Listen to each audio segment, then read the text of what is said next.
right now I have a dessert on the menu made out of it's a chocolate mousse, but it's made out of sweet potatoes and aquafaba, which is chickpea brine. And so I'm like, come on in and have this like bean juice and sweet potato dessert. I swear to God, it's good. But it is. It is, man. I will. Aquafaba works awesome. Oh, Or it's it's just beautiful. like egg whites.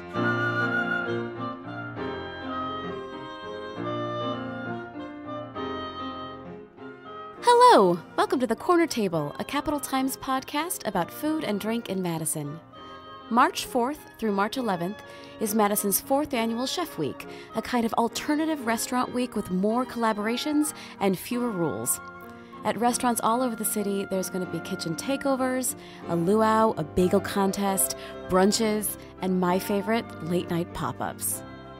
I am your host, Cap Times food writer Lindsay Christians. This week, I invited Surya Cafe chef Lauren Montelbano and Dave Heide of Liliana's and Charlie's on Main into the studio to talk about some of the cool vegan food they're going to be making, as well as a few other things. Let's all try something new this week, yeah? Give a listen.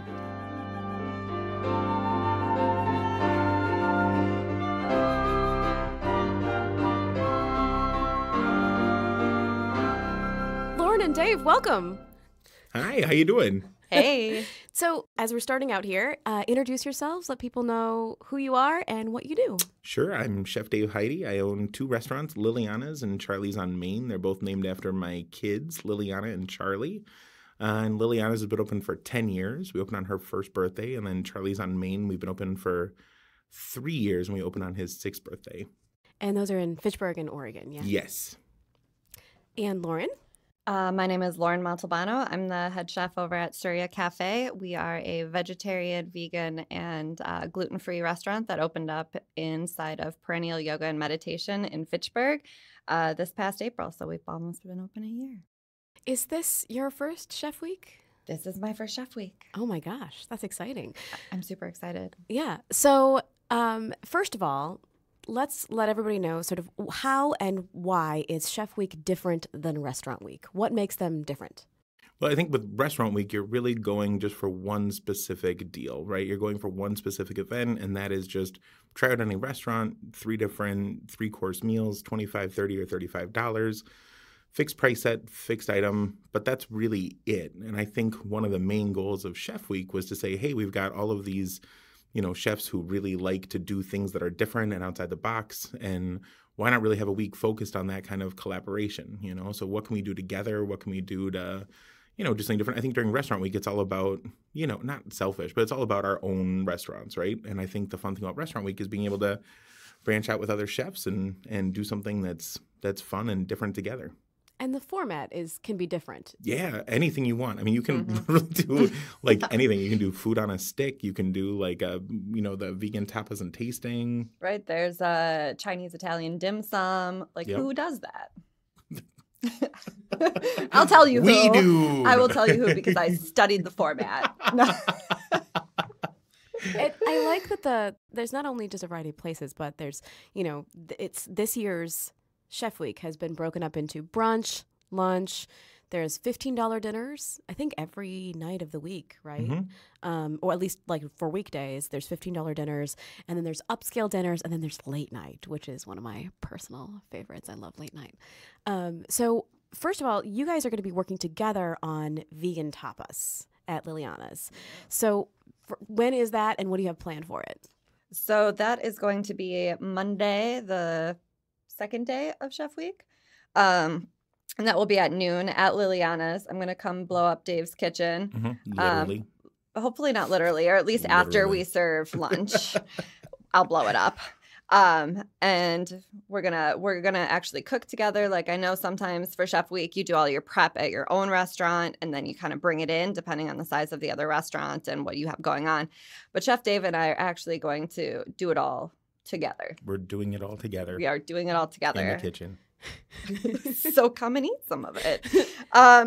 So we have going on, if you want to know the courses, we've got just visualize this, okay? We have a crispy sweet potato nest with a mirin soy smoked tofu with a ginger balsamic herb salad and a yellow pepper coulis.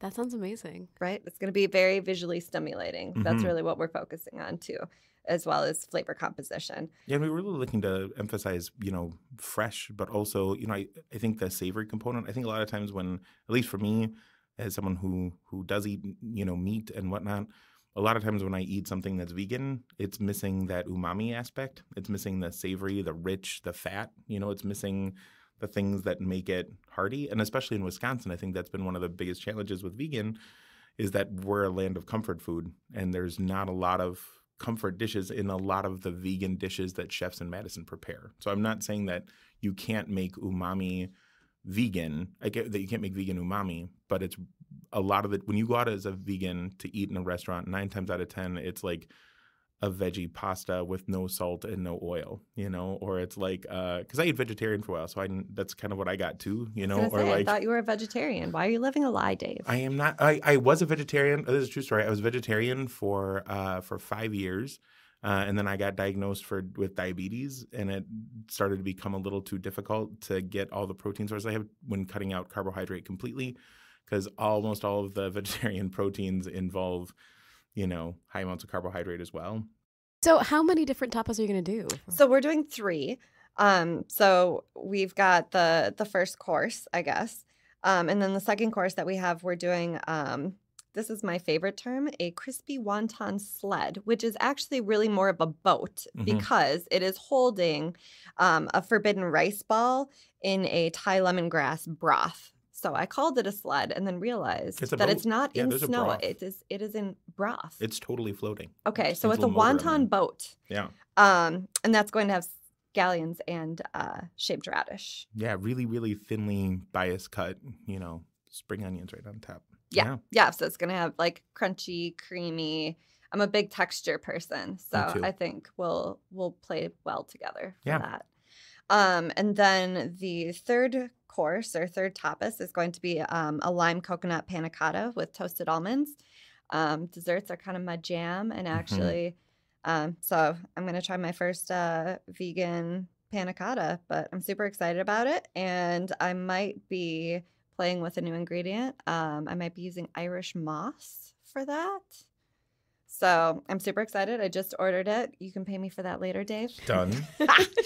But note to self. So instead of using agar, which is just another seaweed derivative, this you use fresh and whole, and you blend it down, and you maintain more of the nutrients that way because seaweed is super nutrient dense. So like my jam is doing healthy desserts and desserts with benefits. And so I will say they are ridiculously good. Like they're so good. The first time we went to Surya, I was like, oh, I'll try these things. And all the food was really good there. But then we got the dessert and I was like, holy crap, I can't believe this is vegan. Right. So what makes the panna cotta creamy? So it's going to have an addition of coconut milk. And then I'm going to blend that in with the seaweed and add lime juice and other things to make it pop.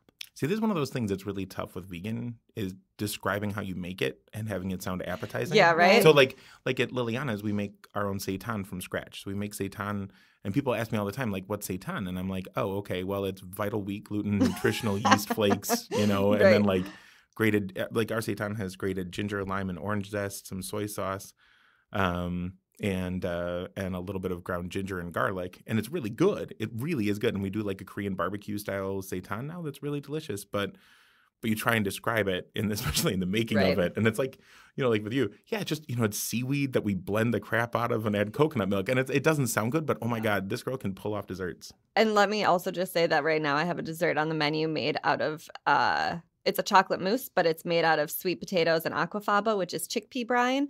And so I'm like, come on in and have this like bean juice and sweet potato dessert. I swear to God, it's good. But it is. It is, man. Aquafaba works awesome. Oh, it's just beautiful. Like egg whites. It whisks up just like egg whites. You can get stiff peaks and everything. The veggie burger cook-off. Yeah. You're doing that, Dave. That's you're me. doing That's me. I'm the star. How many people are doing veggie burgers, and what are you going to put in yours? Oh my God. Okay, so there is, I believe, 8 of us. Yeah, there's a lot. But how we're going to do it is we're going to do it in like 2-ounce slider portions. Because no sane, balanced person would eat 8 veggie burgers. I'm playing around with a few ideas, actually. I don't want to say. Mysterious. I want to be mysterious. That's fine. You're and I want to to be the winner. So when you present each of them, are you going to tell people like this is a mushroom tofu, whatever? Oh, absolutely. Yeah, okay. Absolutely. I don't want to say one thing and then decide at the last minute, as I do, to change it. And then all of these people that aren't listening to me will be very disappointed. I will say that I will be, I think, the only one doing gluten-free buns because my kitchen is gluten-free. So I have to. But also it's something that I've worked really hard to achieve a really nice, still fluffy gluten-free bun. And I'm probably going to put some beet juice in there because I want some pink buns. Nice. I feel like the veggie burger cook-off thing, it reminds me a little bit of the Gotham Bagel Chef Week Throwdown, which is a thing that like Joe did for years, I think. Is he doing it again this year? He's doing it again. Is he doing it again? Yeah. I love the Chef Week Bagel Throwdown at Gotham. It's right? really fun. He does it because he knows that he can make bagels, and he's probably gonna. Yeah. I like that something that's fun about Chef Week is that you do see chefs kind of pushing boundaries outside of what they normally do, right? So, Chinese, Italian dim sum and that kind of thing. And, Dave, you're going to be doing something with pizza at Sal's? Yeah, I'm going to be doing a pizza cook-off, and I don't remember who the other chefs are, but I know it'll be me and Patrick DePaula, and we're going to do kind of pizza cook-off. So it'll be individual, the small-size pizzas, and we're each going to kind of come up with our own little flair. So I was looking at the schedule before our chat of all the things that are coming up, and I really like seeing sort of these collaborations between chefs. As I sort of mentioned, I also love late night. I'm excited that Morris Ramen is going to be doing late night ramen. I am excited that there's going to be a nacho event. I think at Lucille, they're doing nachos. Yep. There's going to be a luau at Red that I'm pumped about. There's a couple of brunches. Yeah. I love brunch. Industry brunch. Yes. Love it. Dan Madano. Yeah. That sounds great. A good friend of mine who's also a food writer here in town mentioned that like in previous years, some of the Chef Week events have just not been like as accessible in terms of like lots of the high-end dinners. And those upscale dinners are still taking place during the week, right? Yep. You still have like upscale dinners, I think, pretty much every night. Yeah. But there's a lot more of like, there's late night, there's brunch, there's cool lunches, there's the $15 dinners everywhere. And I wonder, like, do you know, sort of planning this, that was a deliberate thing? Yep. And that was because that was one of the feedbacks we got from the last year of Mackin is that, and I understand, like, as a chef and owner, you want to have the higher end event because to do one of these events, there's a big cost, right? And you also want to make sure you compensate, like you want to make sure if another chef's coming in that they get something for their time. And for the food cost of what they bring in. So, like, there is that want and need to want to have more chefs want to do it. You want to make sure that everyone's getting compensated well for it. So it's exciting to do year after year. But then I think this year, I think it was more fun to kind of just to like go out and hang out, and I think we're looking at it more like that than just a profit center. Yeah. What am I getting? Nothing. I didn't think so. No, but you could hang out with me. Okay. Feel my hands. They're cold. And I'll pay for your Egger nori moss, Irish moss. Irish moss. Is Chef Week a way to sort of raise profiles of certain places using the already raised profile of other places, maybe? Like that's what I'm counting on. Yeah. My profile's pretty low right now, so I'm just piggybacking on everybody else to be like, oh, here's this girl. Where is she from? I don't know. She does vegan and gluten-free food. Is that even food? I don't know. Let's go try it. And then I'm going to smack them around with the stuff on the plate. Hey, if you like the Green Owl and you come here a lot, and here you try my food for this one night, it's sort of it's an all boats rise kind of thing. It feels very much like that. But I think it's also a way to step out of the confines that we're normally restricted to as a chef in our own restaurant. Because like if I at Liliana's just decided to do a lunch that was entirely vegan tapas, it's out of place, or if Tori at Sujo wants to do like tacos, like it doesn't really fit, but it's a way to just kind of have an excuse to do something, kind of fun and different, Right. Oh. Yep. So, I mean, this year in the plant-based phenomena, most of the chefs, there's obviously Jenny, who runs the Green Owl, so she's used to doing vegan food. Christina Stanley, who is going to be opening up a vegan deli, and she's used to doing vegan food with brown rice and honey. And myself, who that's pretty much all I do. But then the rest, the 3 other chefs, there's Laurel from The Ugly Apple, there's Jason, and then there is Johnny Hunter's sous chef Jocelyn, who obviously is really used to doing a lot of meat, and she's coming in to throw down and showcase her veggie cooking abilities. So that's super exciting. And I know last year when they did the event, it was all of like the hard-hitting, meat-eating, meat-cooking chefs to do it. So I attended that dinner, not participated in it. It was just really cool to really see all of the chefs embracing a different way of cooking than what they're usually used to cooking. And so I think that, to me, is the most interesting part of Chef Week, is people going outside of their lines and doing things that they don't normally do. And you can take that with you to the rest of the year and, to your restaurants and maybe add something to the menu that maybe you wouldn't have added before and learn something from it. Absolutely. Right? So, well, people can find out more about Chef Week at what, madisonchefweek.com? Is that what it is? I'm pretty sure it's madisonchefs.com/Chef Week. And most of this stuff you don't have to reserve in advance, right? You can show up to most of it. Do you want people to reserve for vegan tapas? Absolutely. Make a reservation. Make a reservation. Yeah. Oh, okay. So it's not that you're required to. It's just that we're going to prep enough food for what we think we're going to have. Because all of these are one-time events. And so we don't have a way to reuse the product after it's done. And so we're only going to prep probably what we think we're going to sell. So my guess is we'll probably do like whatever the reservations say are coming in for it, plus maybe like 10%, so like accommodating some walk-ins. But I mean, I would say definitely make a reservation. I think there are some events that are happening, but I would say a lot of these, since they are one-up, it really wouldn't hurt just to make a reservation just to be safe at any of the events that are happening. You heard it here. Make a reservation. Make a reservation. Make a reservation. If you want a wonton boat. If you want a wonton boat. Yeah. Say aye. Aye.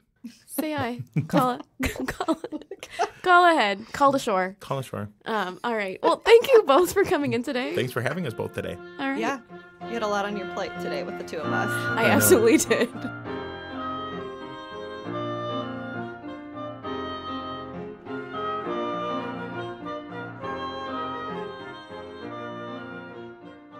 This has been The Corner Table, a podcast about food and drink in Madison produced by the Capital Times. We talked about a lot of events on the podcast this week, so to find out details about when and where everything is, go to madisonchefs.com or find a link at captimes.com. You can subscribe to The Corner Table wherever you get your podcasts and find us on Facebook at Corner Table Podcast. I'm your host, Cap Times food writer Lindsay Christians. My wish for you this week is the best bagel sandwich you have ever had. Stay warm, Madison. Cheers.